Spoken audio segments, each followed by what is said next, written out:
Bueno, comencemos con los volúmenes y capacidades pulmonares. Durante la inhalación y exhalación, distintas cantidades de aire se desplazan hacia adentro o hacia afuera de los pulmones. Estas cantidades de aire se pueden clasificar en volúmenes y capacidades pulmonares y se miden con ayuda de un espirómetro.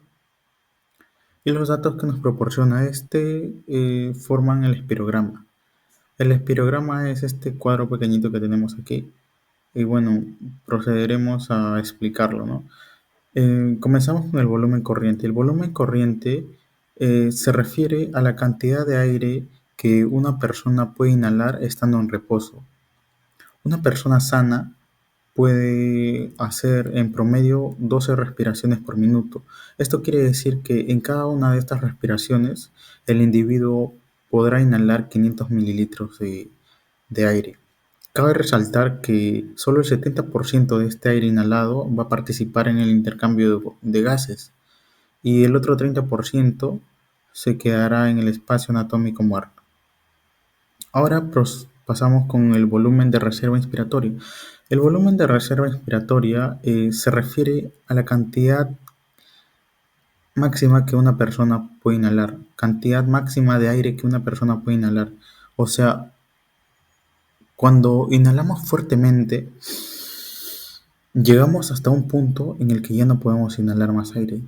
Eh, a eso se refiere el volumen de reserva inspiratoria. Y tiene una equivalencia de 3.100 mililitros de aire.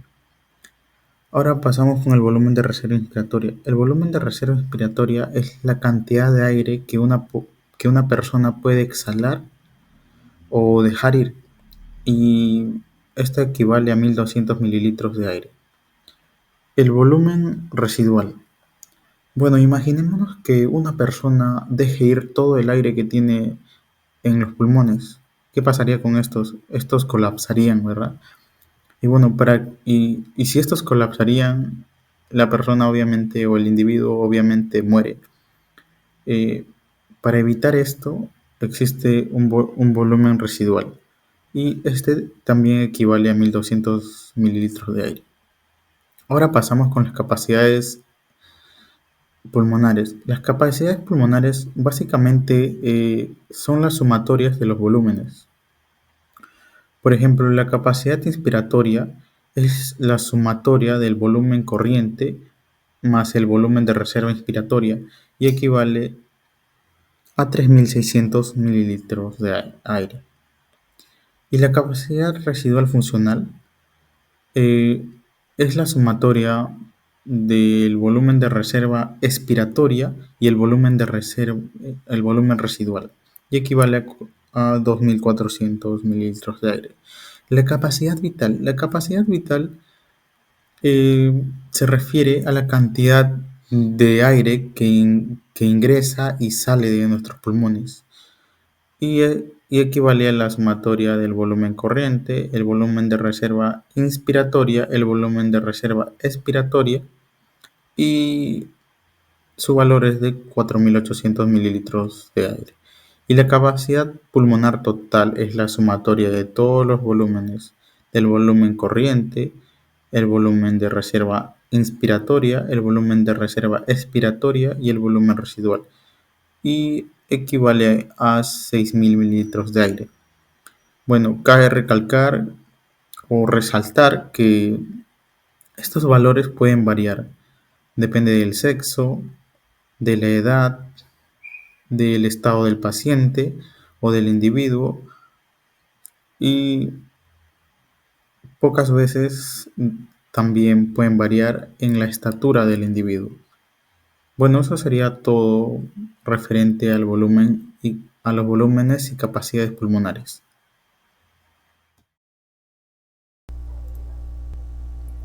El intercambio de oxígeno y dióxido de carbono. Como se explica, el intercambio de oxígeno y dióxido de carbono sucede por hematosis, donde nosotros intercambiamos gases a través de los pulmones, en la cual tiene un proceso a seguir, la cual está dividido en dos: respiración interna y externa. Pero en este caso vamos a ir de por qué sucede esto. En este caso tenemos que explicar dos leyes, la ley de Dalton y la ley de Henry. Como dice la ley de Dalton, la presión total de una mezcla de gases es proporcional a la de cada uno, la cual acá está involucrada la de presión de nitrógeno, la de oxígeno, la de argón, la de agua y de dióxido de carbono, entre otros gases, formando 760 milímetros de mercurio, la cual es un átomo. En la ley de Henry nos explica que la cantidad de un gas se disolverá en un líquido es proporcional a la presión parcial del gas y su solubilidad, que en este caso se ve evidenciado que el dióxido de carbono es el más soluble, por ello es más fácil eliminarlo. Como se explicó, existen dos tipos de respiración externa e interna. En este caso vamos a ver la respiración externa, que es el intercambio de alveolar con los capilares pulmonares, en el cual se ve una diferencia de presiones, por lo cual puede entrar y salir el dióxido de carbono y el oxígeno. ¿Por qué sucede esto? Debido a que como acá el oxígeno tiene mayor presión de oxígeno y la vena tiene menor presión de oxígeno, hay un intercambio, la cual la presión va a ir a donde hay menor. Y en el caso del dióxido de carbono es al revés, el dióxido de carbono va a salir, debido a que en el aire alveolar hay menor, pero en el sangre desoxigenada hay mayor, por ello sale. Es por eso que entra el oxígeno y sale el dióxido de carbono. En la respiración interna hay el intercambio de gases de oxígeno y dióxido de carbono, igualmente como la respiración externa, sino que este es internamente, con los capilares sistémicos y las células de tejidos sistémicos, en el cual también va a suceder esa ley de Dalton, que a las diferentes presiones, debido a que acá hay mayor, en la sangre oxigenada hay mayor oxígeno, va a entrar a las células de tejidos almacenándose, y cuando entra va a bajar su presión de oxígeno cuando pasa para la vena. En cambio el dióxido de carbono que se encuentra en la célula de los tejidos va a salir y va a ir a la sangre que ha sido desoxigenada. Y esto sucede lo mismo, volvemos a la respiración externa, donde se ve que la sangre desoxigenada vuelve a la aurícula derecha y se va por la arteria pulmonar, y sucede lo mismo, el intercambio gaseoso, donde el oxígeno entra y el dióxido de carbono sale. Hay factores que afectan en la velocidad, la cual es la diferencia de presión parcial. Como se mencionó en la ley de Dalton, tiene que haber menor presión en un lado para que donde hay mayor presión vaya a ese lugar, que se ve acá, como se explicó en la respiración interna y externa. La superficie disponible. Tiene que haber una superficie disponible, que en este caso son de 75 metros cuadrados, en donde hay mucha eficacia al momento de intercambio, porque si fuese menor demoraría. En la distancia de difusión también, como están cercas, hay un intercambio más rápido, pues si en caso de que hubiese un edema o algún problema, se demoraría, lo cual afectaría el intercambio gaseoso. Y la solubilidad de los gases, como se mencionó en la ley de Henry, tiene que haber una proporción de solubilidad, por lo cual si el dióxido de carbono no fuese soluble, se demoraría mucho en ser sacado, por ello afectaría a nuestra salud. Bien, voy a hablar sobre transporte de oxígeno y CO2. El oxígeno va a ser transportado por el glóbulo rojo. El glóbulo rojo contiene una proteína transportadora muy importante, que a la vez le va a dar esa pigmentación característica, que sería la hemoglobina. La hemoglobina contiene el grupo Hem o Hem.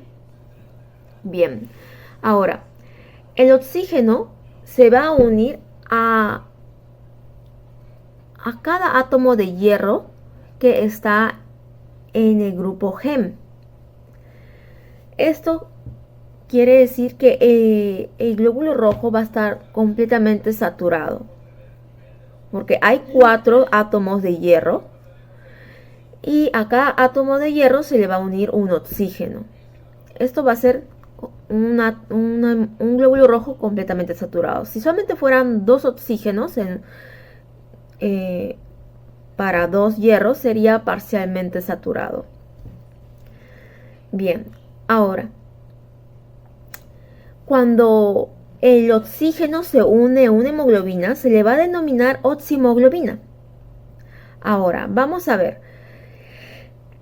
¿El oxígeno está disuelto en el plasma? Sí, pero solamente en un porcentaje de 1,5, mientras que en el glóbulo rojo va a haber una cantidad de 98,5% de oxígeno en hemoglobina, en el glóbulo rojo, que diga. Bien, ahora, ¿cuáles serían los factores que van a aumentar y van a disociar, ¿no?, la unión entre el oxígeno con el glóbulo rojo? Son 5, pero uno es el más importante, que sería la presión parcial del oxígeno. La presión parcial del oxígeno. A mayor presión parcial, mayor va a ser la afinidad, ¿no?, o la cantidad de oxígenos que se van a unir a la hemoglobina. Otros factores serían la acidez, la temperatura, sería también la presión parcial del CO2, el BPG, que ya voy a explicar. Bien, vamos con la acidez. A mayor acidez, menor va a ser el pH y menor va a ser la afinidad que va a haber entre los glóbulos rojos y el oxígeno, porque se van a incrementar los hidrógenos, los protones de hidrógenos, y esto va a provocar que se desprendan con facilidad los oxígenos de la hemoglobina. Ahora, la presión parcial del CO2. Mayor presión parcial del CO2, mayor es la facilidad con la que se van a desprender o con la que la hemoglobina va a liberar oxígeno. Bien, la temperatura. Cuando aumenta la temperatura, va a aumentar la acidez. Es por esa razón de que cuando hay pacientes con temperatura muy alta, también se produce una acidosis en la sangre. Bien. Ahora, mayor temperatura, mayor acidez, y se va a liberar con facilidad los oxígenos de la hemoglobina. Ahora, el BPG. El BPG es el bifosfato glicerato, que está en la hemoglobina, en el glóbulo rojo. El descenso de bifosfato glicerato va a provocar que se una con facilidad, ¿no?, que haya afinidad entre la hemoglobina y el oxígeno.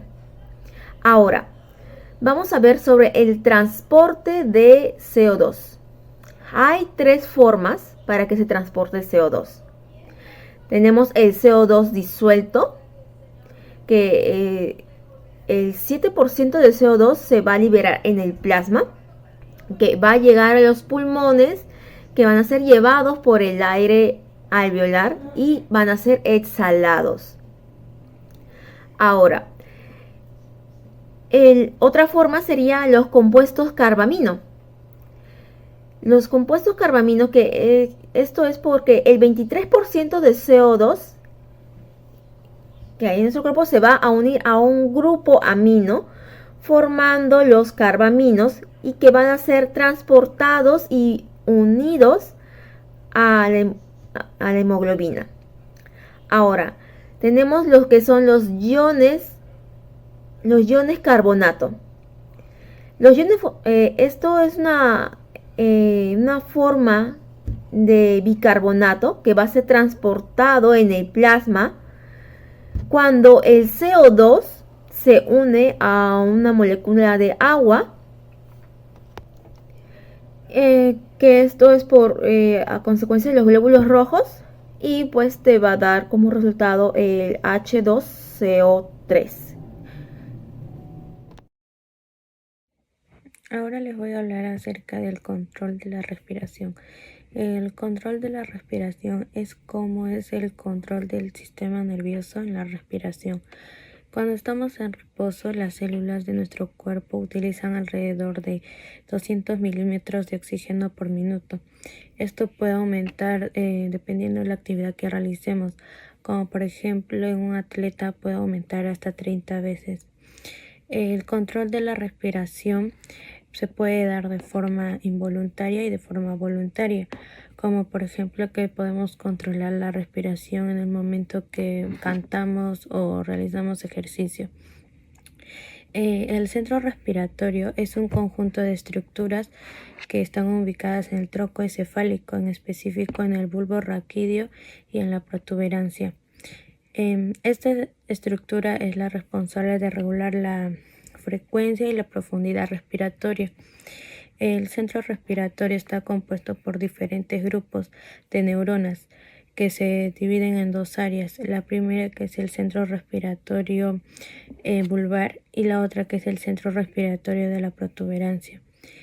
Y dentro del centro respiratorio vulvar está conformada por dos neuronas llamadas grupo respiratorio dorsal y grupo respiratorio ventral.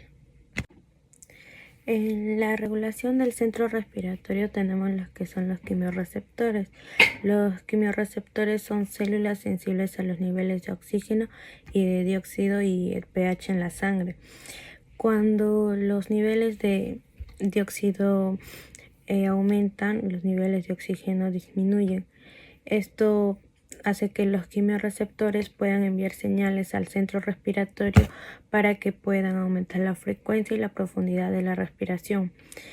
También tenemos que son los receptores del estiramiento pulmonar. Estos se encuentran ubicados en los pulmones y se activan cuando los tejidos de los pulmones se estiran durante la inhalación.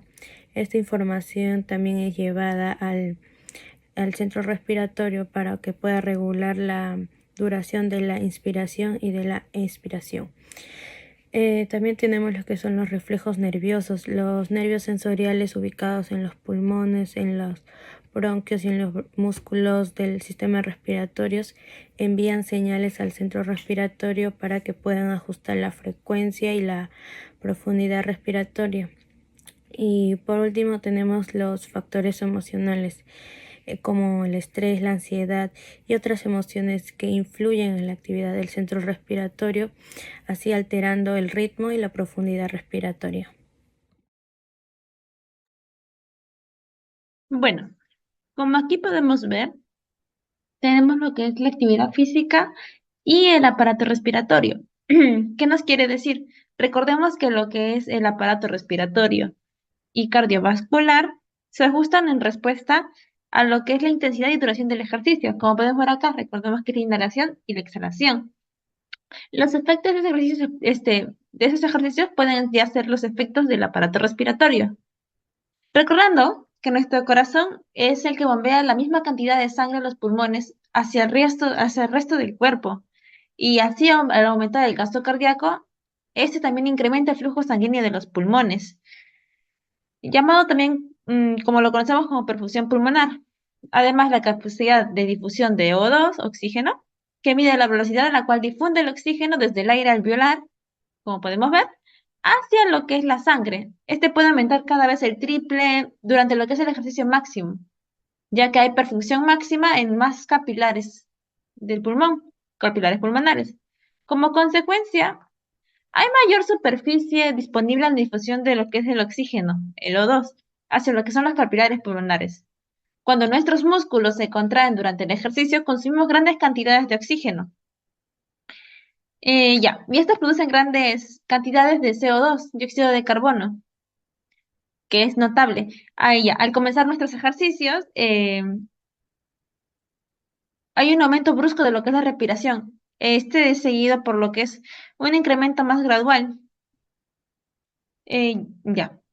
Y no a una mayor frecuencia de respiratoria. El ejercicio vigoroso aumenta también lo que es la frecuencia respiratoria. El incremento brusco de lo que es nuestra respiración al comienzo del ejercicio se debe a cambios neuronales, que estos son impulsos nerviosos excitatorios al grupo respiratorio dorsal del centro de lo que es la respiración vulvar. Estos cambios incluyen lo que es, uno de ellos es la anticipación de la actividad, la cual es lo que estimula lo que es el sistema límbico, impulsos sensitivos desde los propios receptores a los músculos, en tendones y articulaciones también.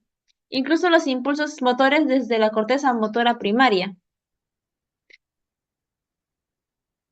Mm, Hablemos un poco sobre lo que es el aumento más gradual de lo que es la respiración durante nuestros ejercicios, moderado se debe a cambios químicos y físicos en el flujo sanguíneo, ya como la leve disminución del PCO2 o debido a lo que es el autoconsumo del O2.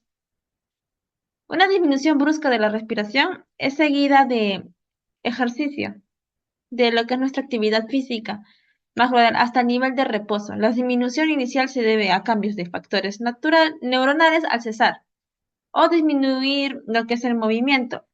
Las fases más graduales reflejan lo que es el entorno lento de los valores químicos de la sangre y la temperatura al estado de reposo.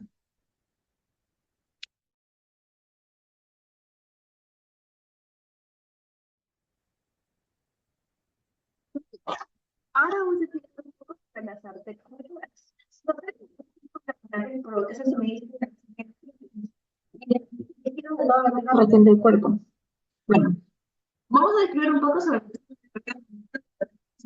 las arterias del tórax.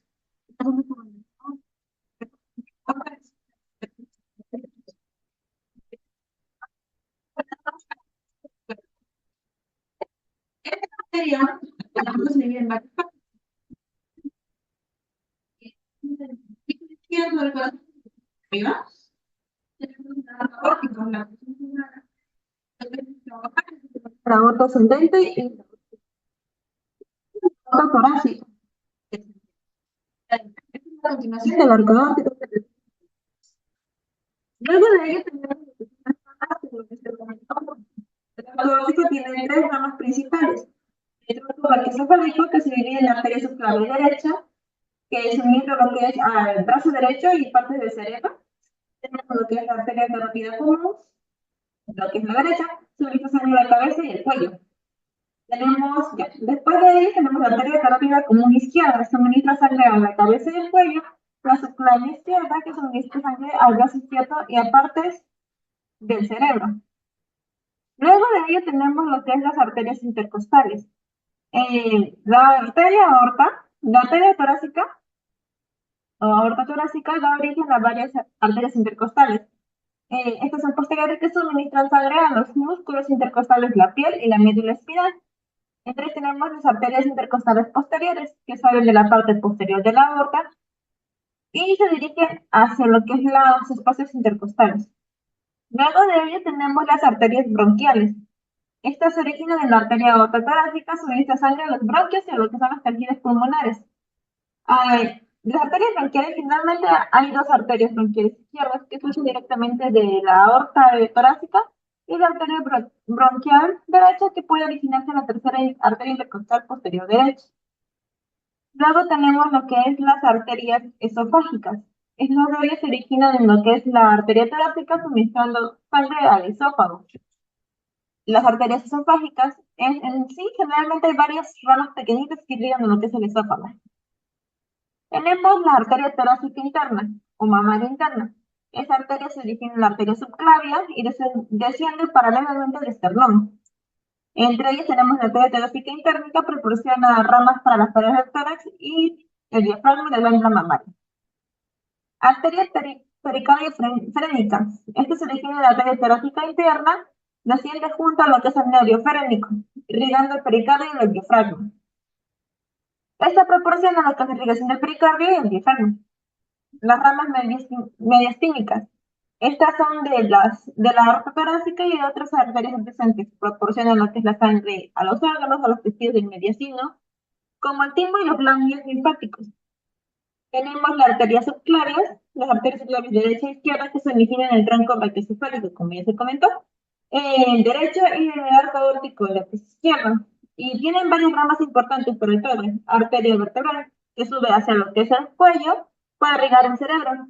Tenemos el tronco tirocervical, de origen a ramas que irrigan el cuello y parte del hombro. Tenemos el tronco costocervical, que irriga lo que es la parte superior del tórax y el cuello. Este recorrido proporciona lo que es una visión general del suministro arterial en el tórax, que es crucialmente para la función adecuada de lo que es los órganos y los tejidos torácicos.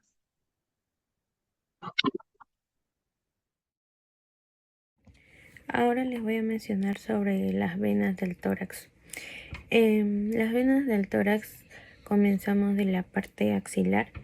Luego de la vena axilar va descendiendo hacia la vena subclavia, que junto con la vena yugular interna van a formar la vena brachiocefálica derecha como izquierda.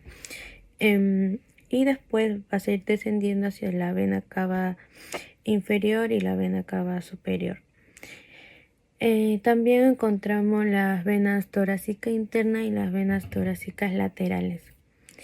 En la imagen que podemos ver en la diapositiva hay un sistema llamado sistema venoso de lásigos, donde conforman por 3 venas principales, que son las venas ácigo, la vena hemiácigo accesoria y la vena hemiácigo, que estos van a desembocar en las venas intercostales posteriores. La primera vena intercostal va a desembocar en el brachiocefálico, esto es tanto como en la parte derecha y también en la parte izquierda. A partir de la segunda vena intercostal hasta la 11ª vena intercostal van a desembocar en la vena ácigos. Esto es de la parte derecha, y de la parte izquierda, de la segunda a la tercera, van a desembocar en la brachiocefálica. Entonces la vena ácigos se forma por la vena lumbar ascendente de la parte derecha y por la vena subcostal. La vena ácigos va a desembocar en la vena cava superior. Ahora vamos con la parte izquierda. En la parte izquierda, de la 4ª vena intercostal hasta la 8ª vena intercostal, van a formar la vena hemiácigos accesoria, pero esta vena hemiácigos accesoria va a desembocar en la vena ácigos. Y de la 9ª al 11ª vena intercostal van a desembocar en la vena hemiácigos, pero al igual esta vena hemiácigos va a desembocar en la vena ácigos. Y la vena hemiácigos se forma por la vena lumbar izquierda y por la vena subcostal izquierda. Bueno, ahora seguimos con los principales nervios del tórax. En una vista anterior podemos observar a los siguientes nervios principales del tórax, que serían el nervio vago, el nervio laringeo recurrente, tanto derecho como izquierdo, los intercostales y el nervio frenético, y también por último los troncos simpáticos. Bueno, el nervio vago inerva los principales órganos del tórax y del abdomen, y su función es regular la frecuencia cardíaca, ayudar a la deglución, a la fonación de la voz, etcétera, etcétera. Bueno, el nervio frenético inerva el principal músculo de la respiración, que es el diafragma. Los nervios intercostales inervan los músculos intercostales y proporcionan sensibilidad a la piel y a los tejidos de la pared torácica. El tronco simpático regula las funciones. El tronco simpático regula las funciones autónomas del corazón y de los pulmones. Bueno, y el nervio laringeo recurrente, pues inervan a todos los músculos intrínsecos, excepto el músculo cricotiroideo. Bueno, esos serían los principales nervios del tórax. Bien, ahora, con respecto a las arterias en los miembros superiores. Bien, tenemos a la arteria braquial, que es la continuación de la arteria axilar. Va a iniciar desde el tendón del músculo redondo mayor y va a atravesar la fosa cubital. Ahora, esta arteria es muy adecuada para la toma de la presión arterial. Con respecto a la arteria radial, la arteria radial es la continuación de la arteria braquial, pasa por la cara externa del radio ingresa a la muñeca, ya es el lugar perfecto para poder tomar el pulso radial. Bien, la arteria cubital es la rama más larga de la arteria braquial. Cruza la cara lateral del antebrazo e ingresa a la muñeca. También vamos a ver las arterias principales, que serían de la mano, la arteria arco palmar superficial y la profunda, que esto va a ser formado por las ramificaciones de la arteria radial y la arteria cubital. Es superficial a los tendones flexores y se extienden por la palma. La arteria palmar profunda, formado también por las ramificaciones de la arteria cubital, la arteria radial, y es profundo con respecto al tendón flexor de la palma. Venas de los miembros superiores. Las venas se encargan de recoger la sangre desoxigenada de los músculos y los tejidos para llevarlo al corazón otra vez, para que vuelva a hacer la circulación pulmonar o sistémica. En este caso, las venas se separan en dos tipos: venas superficiales y venas profundas. En las venas superficiales se encuentra la digital palmar derecha, la cual luego se formará el plexo venoso palmar, que se dividirá en dos venas principales, la cefálica y la basílica. En el medio se formará la mediana antebraquial, la cual se unirá a la basílica para seguir formándose hasta llegar por el brazo y luego combinarse con la cefálica para así formar la vena axilar. Esta vena axilar seguirá y se formará en subclavia, que con la vena yugular externa e interna formarán el braquio cefálico, y este formará la vena cava superior, la cual llegará a la aurícula derecha.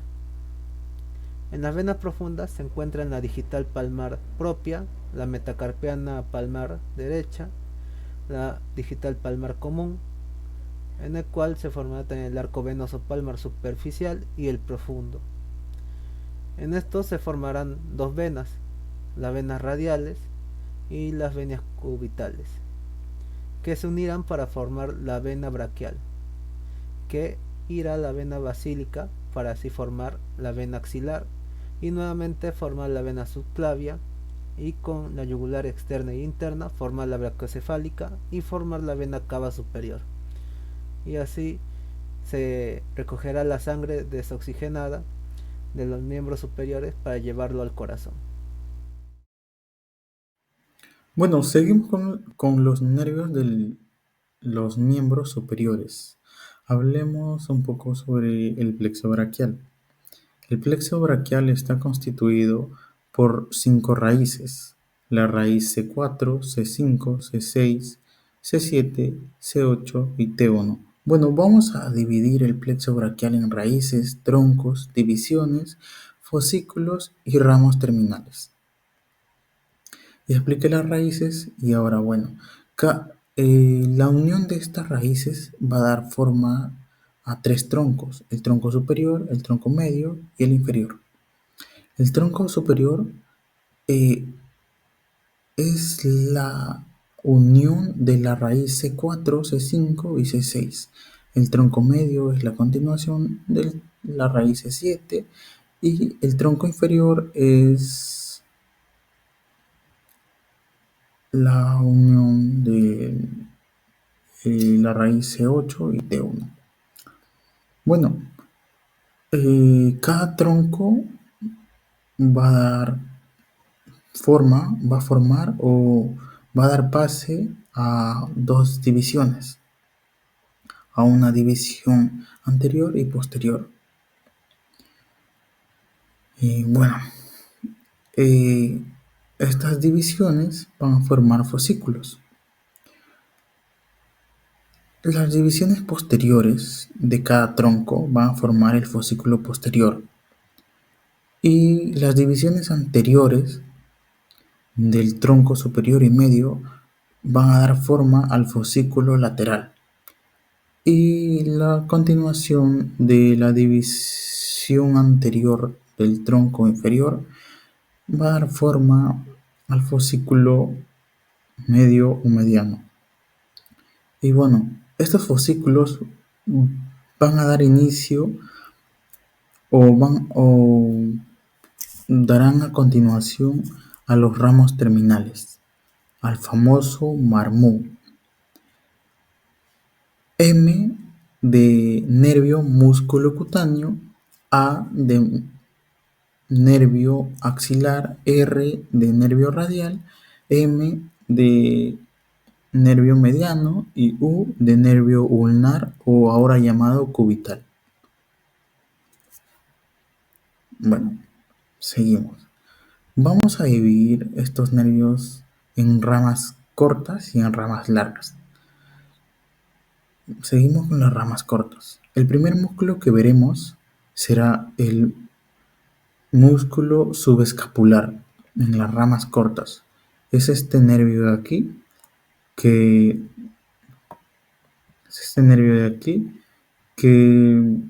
da o se origina desde la raíz 5 y la raíz 6.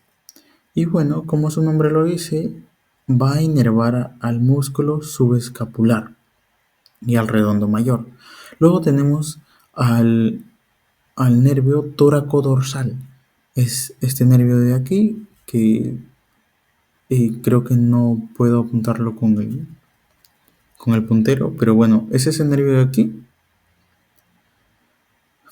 Y bueno, se origina desde el C6 y el C8 y va a inervar a todo ese músculo grandote de ahí. Ese músculo lleva el nombre de dorsal ancho. Seguimos con las ramas cortas y veremos los nervios pectorales medial y pectoral lateral. El, el nervio pectoral medial es ese que está apuntado con el puntito rojo ahí, y el nervio pectoral lateral es el más sobresaliente. El nervio pectoral medial se origina desde la raíz C8 y la raíz T1, y el nervio pectoral lateral se origina desde la raíz C5 y C7. Y como su nombre lo dice, estos dos nervios van a inervar juntos o igualmente al pectoral mayor y al pectoral menor. Bueno, ahora sí entramos a lo fuerte, a las ramas largas o el marmú. Marmú, M de nervio musculocutáneo. El nervio musculocutáneo se origina desde la raíz de C5 y C7. Y es ese nervio de ahí que pasa a través del músculo coracobraquial, del bíceps y del músculo braquial. Bueno, como ya lo dije, van a inervar al músculo coracobraquial, al músculo bíceps braquial y al músculo braquial. Y estos nervios tienen una región o una inervación cutánea sensitiva. Y bueno, no lo puedo apuntar con el puntero en Canva, pero bueno, la región o la inervación cutánea sensitiva del nervio musculocutáneo es la región anterolateral anterobraquial y es esa región coloreada de color verde. Es esa pequeña región del antebrazo. Es la región anterolateral anterobraquial. Bueno, seguimos con marmú, la A de nervio axilar. El nervio axilar se origina desde la C5 y la C6. Y bueno, va a inervar al músculo deltoides y al redondo menor.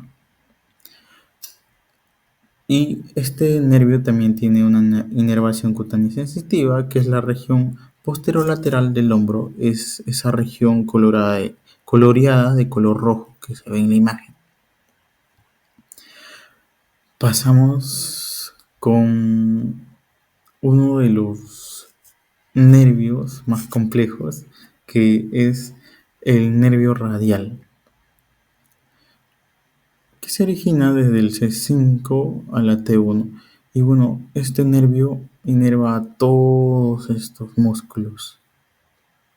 Son muchos músculos, la verdad.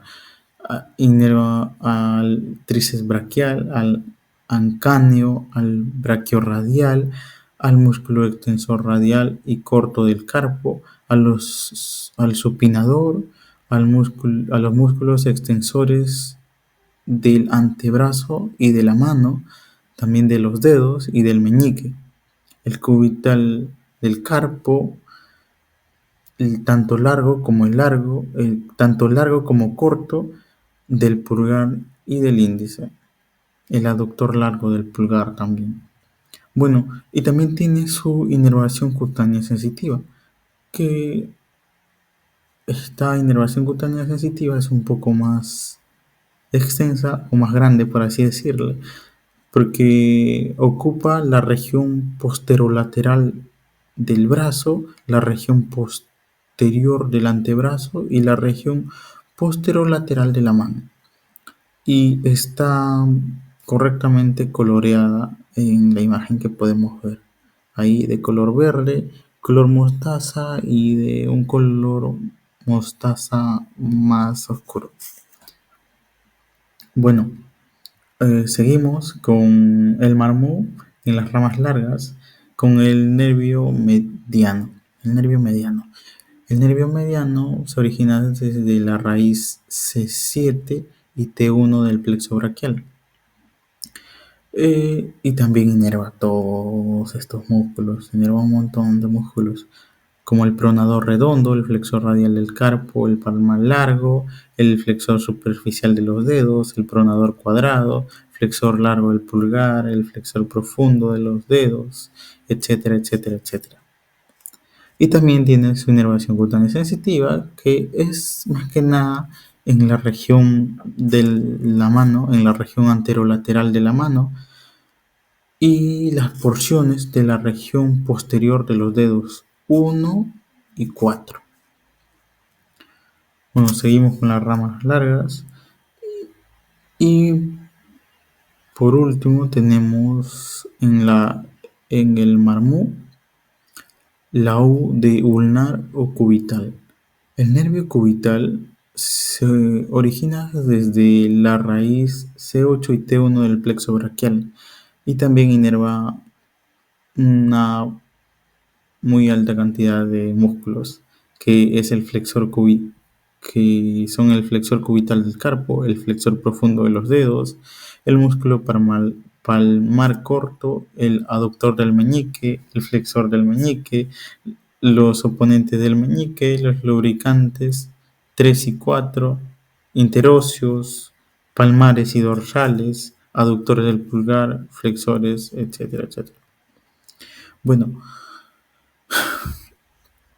la inervación cutánea sensitiva del nervio cubital es la región anteromedial y posteromedial de la mano y un tercio inferior anterobraquial. Y está señalada ahí de color verde y color mostaza. La región anteromedial y posteromedial de la mano es la región colorada de un mostaza oscurito y el tercio inferior anterobraquial es la región coloreada de color verde. Y bueno, esos serían los principales nervios de los miembros superiores.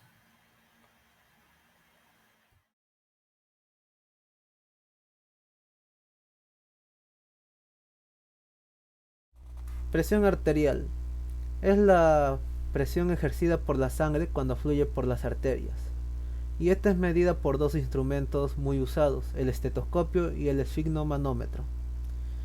El estetoscopio está dividido en las olivas, el arco metálico, la tubuladora, la campana y la membrana, la cual nos va a ayudar a escuchar los sonidos. En cambio, el esfigmomanómetro está conformado por el manguito, en el cual también se encuentra la vejiga de los dos tubos. Está el tubo hacia el esfigmomanómetro, donde está la válvula y también la pera o perilla de goma, que nos va a ayudar a detectar la presión arterial. La presión arterial se puede medir y también acá también podemos mencionar los valores normales, las cuales de la sistólica 120 y la diastólica 80. Mayor a estos son prehipertensión, hipertensión estadio 1, hipertensión estadio 2. Hipertensión se le refiere a la presión alta y la hipotensión a una presión baja. Hay 4 formas de medir la presión arterial. Una es en la arteria radial, en la arteria braquial, en la arteria dorsal del pie y en la arteria poplitea.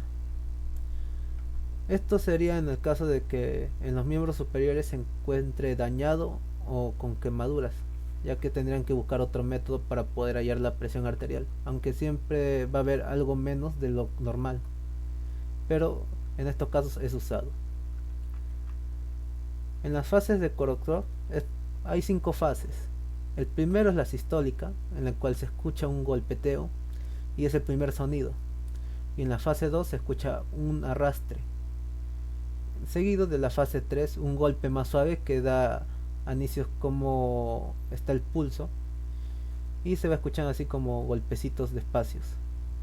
Y en el sonido 4 sería el arrastre amortiguado, que es el más suave y que ya se está desvaneciendo. Y por último se escucha un silencio, que sería ya el último, la diastólica. En esta fase de Korotov lo más importante son la sistólica y la diastólica, el primer golpeteo y el último en donde ya no se escucha. Hay 2 métodos, por el auscultatorio y la palpación. En el auscultatorio se usan esos 2 instrumentos mencionados, el estetoscopio, el esfigmomanómetro, en el cual se medirá en la arteria braquial. 2 dedos encima del codo se pondrá el esfigmomanómetro y en donde está la arteria braquial se pondrá la membrana de la campana del estetoscopio, en el cual se empezará a inflar con la perilla y estará ahí escuchando con el estetoscopio cuando empiece el primer golpeteo y luego el último. Acá se halla la sistólica y la diastólica, pero en cambio en la palpación solo hallaremos la sistólica, ya que no tendremos el estetoscopio para sentir el último sonido, porque acá solo pondremos el esfigmomanómetro encima de 2 dedos del codo y pondremos nuestros 2 dedos para poder sentir el pulso, y el primer pulso que notemos es la sistólica. Acá solo se importa la sistólica. En la palpación es la sistólica, en el auscultatorio es la sistólica y la diastólica. Con esto se puede medir la presión arterial. Ya. Ahora vamos a tomar el tema de lo que es la frecuencia respiratoria. Ver en sí, ¿qué es la frecuencia respiratoria? La frecuencia respiratoria es un número de respiraciones en un lapso de lo que es un tiempo determinado. Se expresa en RPM, en respiraciones por minuto. ¿Qué quiere decir? Que según los valores normales por minuto que tengamos, tendremos lo que es nuestro diagnóstico de frecuencia respiratoria. Este se mide en reposo contando lo que es la elevación del pecho. Para ello pedimos que se sienten en una silla o en una camilla relajado, contar durante 1 minuto el numerador de veces de lo que es el pecho y abdomen se levanta, registrando el número de veces que respira. Entre ellos tenemos el grupo. Por ejemplo, el recién nacido tenemos, por ejemplo, de nacimiento desde edad de nacimiento a 8 meses, 8 semanas, de 40 a 45 respiraciones. En infantes de 7 semanas a 1 año, de 20 a 30 respiraciones. En lactante mayor, que es de 1 a 2 años, de 20 a 30. En preescolar, también de 2 a 8 años, de 20 a 30. En escolar, que es de 6 años a 13 años, de 12 a 20. En adolescente, de 13 a 16 años, de 12 a 20. Y en adulto, que es de 18 a más, de 12 a 20 también. Ya. Para esto debemos saber lo que son los valores. Uno, lo que es la frecuencia. Eso es el número de respiraciones por minuto de manera en que esté inconsciente, de manera inconsciente y sin esfuerzo. ¿Qué quiere decir? Que a nosotros al atender al paciente tenemos que ver lo que es su respiración endorrástica. Tratemos de no avisarle por qué, porque este paciente a veces llega a tratar de derivar su respiración o a veces detener un poco, si no, tratemos de hacer como una observación. Estas tienen lo que son sus diferentes anomalías o alteraciones. Entre ellas tenemos lo que es la bradipnia. ¿Cómo podemos ver la bradipnia? La bradipnia es la disminución de la frecuencia respiratoria. Y cuando hacemos, por ejemplo, lo que son hacemos un examen así, podemos visualizar que la figura de esta línea es algo así. Luego tenemos lo que es la taquipnia, es el aumento de frecuencia respiratoria. ¿Qué quiere decir? Que al observar lo que es su amplitud o lo demás, las líneas que podemos observar en la pantalla es algo así.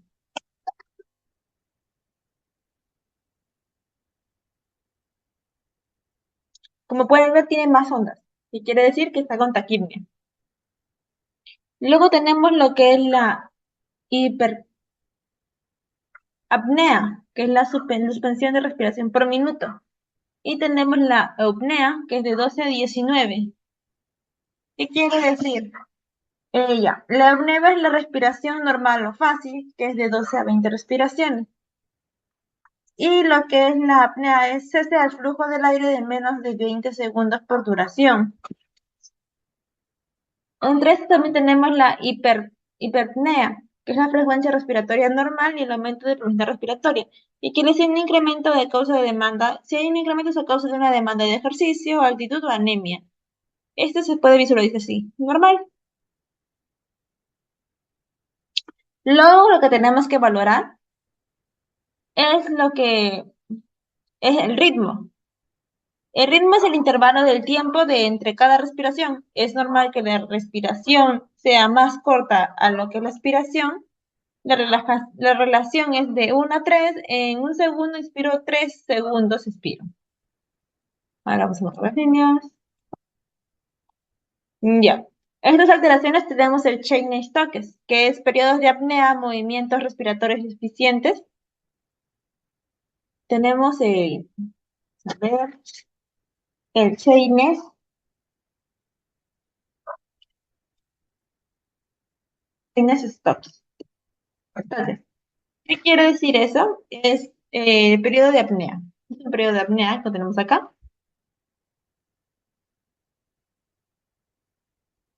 Ya, este es un movimiento respiratorio superficial. La amplitud aumenta progresivamente y luego decrece. Al observar la pantalla, utilizamos algo así, de una línea.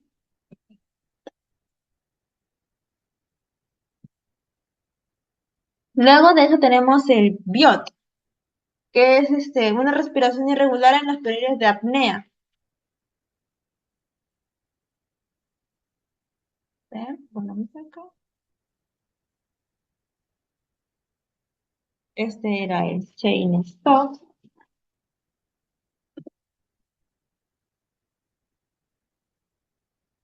Y ahora tenemos lo que es el BIOT.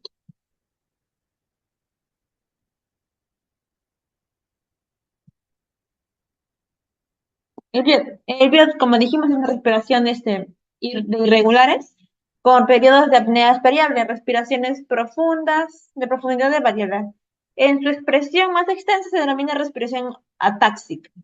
¿Cómo podemos visualizar esto en la pantalla? Pues al visualizar lo que es la pantalla, lo que es el ritmo de la respiración, podemos verlo de esta manera.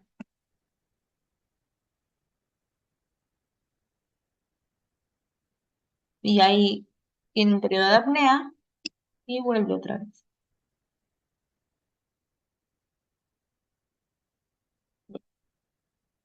¿Ok? Lo que tenemos que evaluar al hacer la frecuencia respiratoria es la amplitud. ¿Qué es la amplitud? La amplitud es el grado de expansión torácica de los movimientos respiratorios y profundidad de la respiración. Entre ellas tenemos sus alteraciones, lo que es la batipnea, que es el aumento de amplitud respiratoria y profundidad acompañado de una bradipnea. A ver, vamos a poner acá. Tenemos lo que es la batipnea.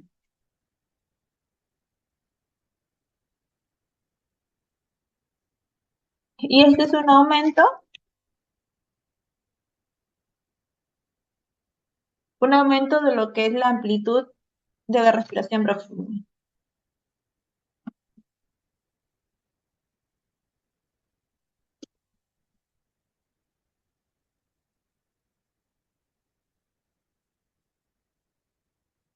Ya. Luego tenemos la hipopnea. La hipopnea es el aumento de respiración superficial que se acompaña con una taquipnea.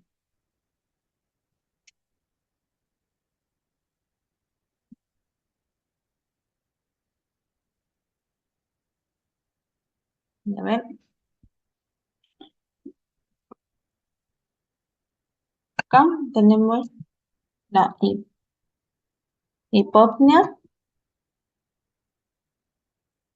Y recordemos, este es el aumento de la amplitud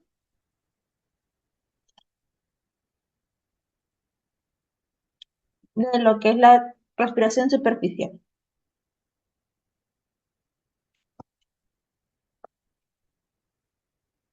que va acompañada con una taquipnea.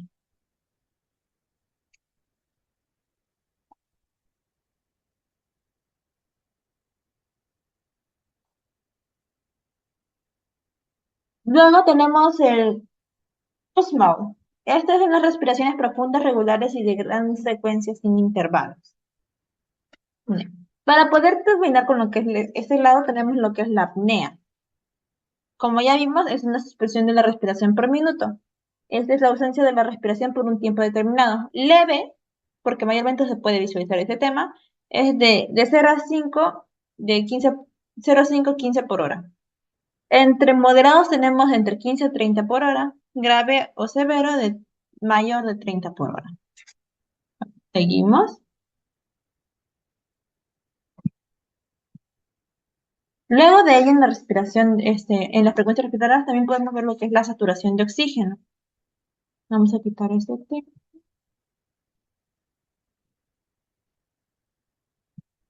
¿Qué es la saturación de oxígeno? Es la medida del porcentaje de oxígeno vinculado con lo que es la hemoglobina de la sangre arterial. ¿Qué quiere decir? Para ello nosotros usamos nuestro pulso oxímetro o oxímetro que se conoce. Entre ellas vemos la saturación de lo que es el oxígeno dentro de nuestra sangre. Desde eso tenemos un rango. Un rango normal es de 95 a 100. Pero también tenemos que tener en consideración que en personas con lo que son las enfermedades respiratorias como lo que es, a ver, las enfermedades respiratorias como que es la fibrosis pulmonar, puede variar por un 90% y eso es para ellos es normal, que es perfecto, debido a lo que es complicado su respiración. Pero para una persona normal tenemos un rango normal de 95 a 100. Una hipoxia leve que es de 91% a 94%, hipoxia moderada de 86 al 90% y una hipoxia grave que es menor o igual del 85%, valores que son normales a nivel del mar. Como comentamos, este también puede variar según lo que son las enfermedades o también lo que es la zona, ya que en nuestras zonas tenemos otros tipos de saturación.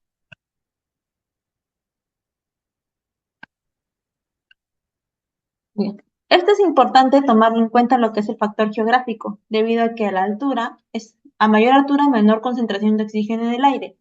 Por ejemplo, según a 0 metros sobre el mar, 93 a 100, a 1000 metros 92 a 99, a 3000 metros sobre el nivel de 88 a 96, de 3400 y así continuamente. Siempre tenemos que darnos cuenta del factor geográfico, el factor de salud y en sí, esto sería lo que es la saturación de oxígeno. Bien, el pulso. El pulso es la representación del gasto cardíaco. El gasto cardíaco es el volumen de sangre que es eyectado de los ventrículos a las arterias principales del corazón, que son la arteria aorta y la arteria pulmonar o tronco pulmonar. Bien, con el pulso tú vas a hallar la frecuencia cardíaca. Y claro, te va a ayudar a descartar una bradicardia o una taquicardia. Bien, ahora, ¿se puede clasificar el pulso? Sí, de acuerdo a la distancia o cercanía al corazón. Tenemos dos tipos de pulso, el apical y el periférico. El apical es el que está cerca al ápice del corazón, es el pulso central. Mientras que los periféricos son aquellos pulsos que los vas a encontrar en las zonas más distales del cuerpo, que vendrían a ser los miembros inferiores y los miembros superiores. Bien, ahora, ¿cuáles son los factores que van a influir en el pulso, ¿no? En la frecuencia cardíaca? Tenemos la edad. Bien, en recién nacidos va a ser de 80 a 180 LPM. En adolescentes va a ser de 50 a 90 LPM. En adultos y adultos mayores va a ser de 60 a 100 LPM. Bien, también el sexo influye en la frecuencia, ¿no? También el ejercicio, la actividad que uno va a hacer, una actividad cardiovascular, por ejemplo, los fisiculturistas o los los corredores, ya ellos van a tener una frecuencia cardíaca baja, un poco bajo de lo normal. Con respecto a la fiebre, bien, la fiebre también es un factor que va a influir en que se dispare la frecuencia cardíaca. Esto va a ser causado por la vasodilatación, ¿no? Bien, ahora, los medicamentos influyen también en la frecuencia cardíaca, ¿como cuáles? Por ejemplo, la adrenalina estimula que se dispare la frecuencia cardíaca, como también los antidepresivos, también puede ser como los broncodilatadores. Bien, ahora el estrés es otro factor que va a provocar que también aumente la frecuencia cardíaca. Esto es por la fuerza de los latidos cardíacos. La posición, sí, cuando uno está sentado, la frecuencia cardíaca va a ser diferente de una persona que está de pie. Y también vamos a ver que, por ejemplo,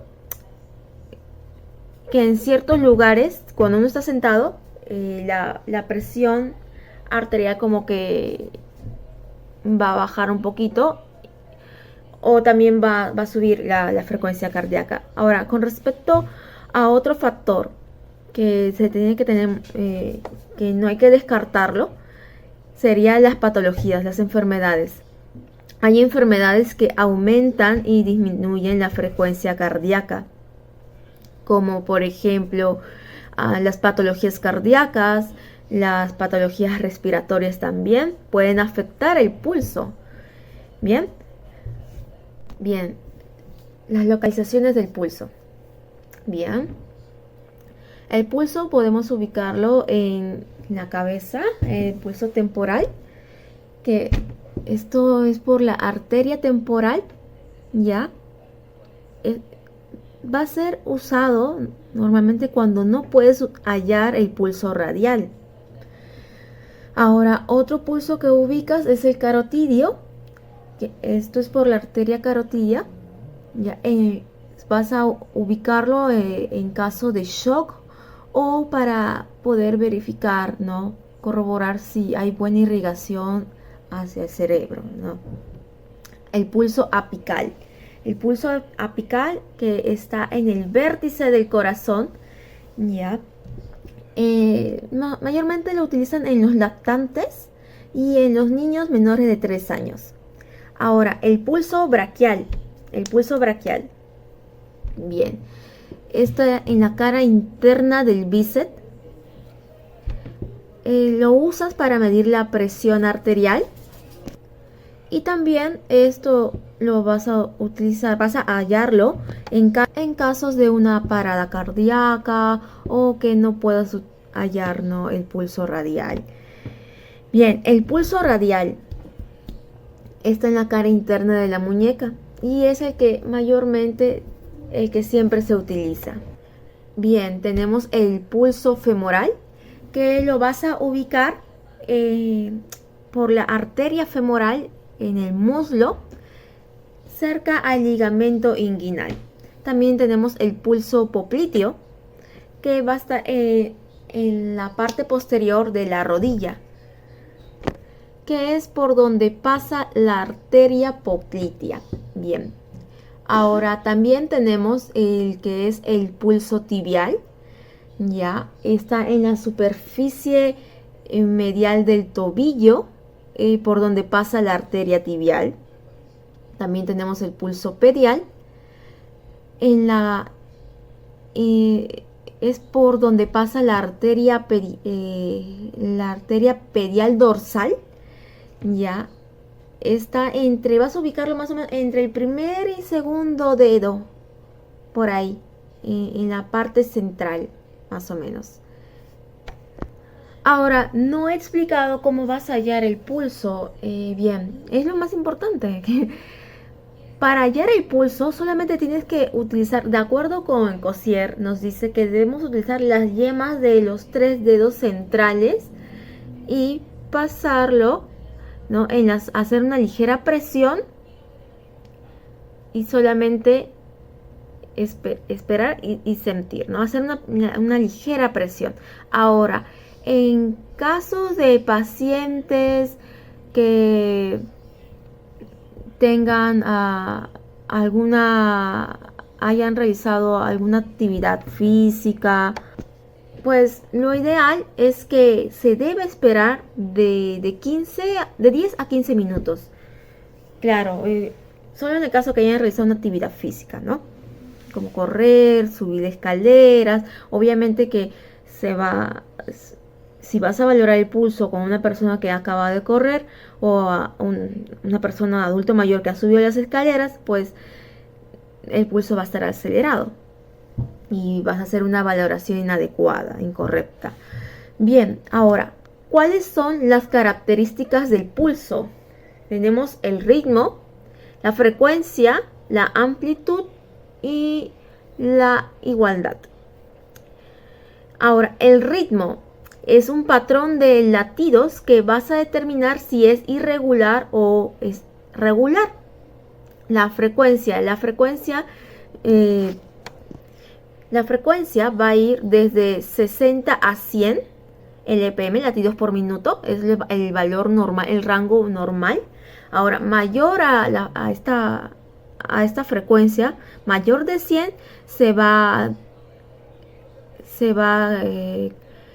determinar que es una taquicardia, y menor a 60 se va a determinar que es una bradicardia. El término para los valores normal para una persona que tiene una frecuencia cardíaca normal es una normocardia. Ese es el término, normocardia.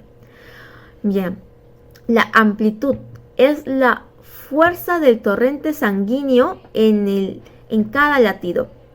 Ya es al momento de que la sangre va a ser eyectada con cada contracción, ahí se va a poder calcular, ¿no?, la amplitud. Ahora, en la igualdad es cuando las ondas tienen la misma amplitud. Ahora tenemos lo que es el glucómetro. El glucómetro es un dispositivo que se utiliza para poder medir los niveles de glucosa. Esto mayormente es parte de la vida cotidiana de las personas que tienen diabetes. Los valores normales de la glucosa que nos pueden dar en los resultados son de 70 a 100 miligramos por decilitro. Esto es en ayuno más que nada, y después de comer es de 90 a 100. En algunas partes del aparato del glucómetro encontramos los que son las lancetas, las tiras reactivas, el glucómetro y el disparador. Algunas patologías que encontramos después de realizar el glucómetro que se pueden detectar son la hipoglucemia, que es bajo del 70. Los niveles bajos de azúcar en la sangre pueden la causa son no comer lo suficiente, retrasar o saltarse las comidas o usar demasiada insulina. Y lo contrario pues sería la hiperglucemia, que está por encima de los valores de 200. Esto es un nivel alto de glucosa en la sangre. Su causa es no administrar suficientemente la insulina y también que no siguen un plan de alimentación adecuada, ¿no?, para la diabetes. Seguimos en signos vitales, pero ahora con la temperatura corporal. Bueno, el cuerpo humano necesita un rango de temperatura para que éste pueda funcione correctamente. ¿Para qué necesita un rango de temperatura? Para que nuestras proteínas puedan funcionar correctamente. ¿Y cuál es el rango de temperatura correcto que necesita el cuerpo humano? Bueno, eh, el rango correcto de temperatura que necesita el cuerpo humano para un correcto funcionamiento es de 36 a 37,5 grados centígrados o Celsius, según COSIER. Y bueno, también se debe recalcar que el aumento de la temperatura es producida como un método de defensa ante algunos patógenos o virus no deseados en nuestro cuerpo, porque nuestro cuerpo es tan inteligente que él solo procede a aumentar la temperatura para poder contrarrestar estos virus o patógenos no deseados en nuestro cuerpo, para que de esta manera no nos afecte o nos provoque algún daño a nuestra salud, ¿no? Y bueno, la temperatura se puede tomar de diferentes formas, puede ser rectal, bucal o axilar. Bueno, eh, cuando hablamos de una temperatura superior al límite normal, hablamos de una pirexia o una hipertermia o simplemente fiebre. Acá vemos en el cuadro, en la imagen, podemos ver a un termómetro de mercurio y nos indican los valores normales o los límites normales de la temperatura, que serían 36 a 37 grados centígrados. Y si superamos ese límite normal, sería una pirexia. Una pirexia es menor o igual a 40 grados centígrados o Celsius. Una fiebre muy, muy, muy alta o mayor a 41 grados centígrados o Celsius se le puede denominar como hiperpirexia. Y una fiebre menor a los 35 grados centígrados o Celsius se puede denominar hipotermia. Y bueno, y menor a eso, pues ya es muerte. Bueno, ¿cómo podemos llamar o nombrar a una persona que tiene fiebre? Cuando tiene fiebre, se dice que esa persona está febril, y cuando no tiene fiebre, se dice que esa persona está afebril. Y bueno, estos serían un poco de los conceptos básicos que debemos saber sobre la temperatura.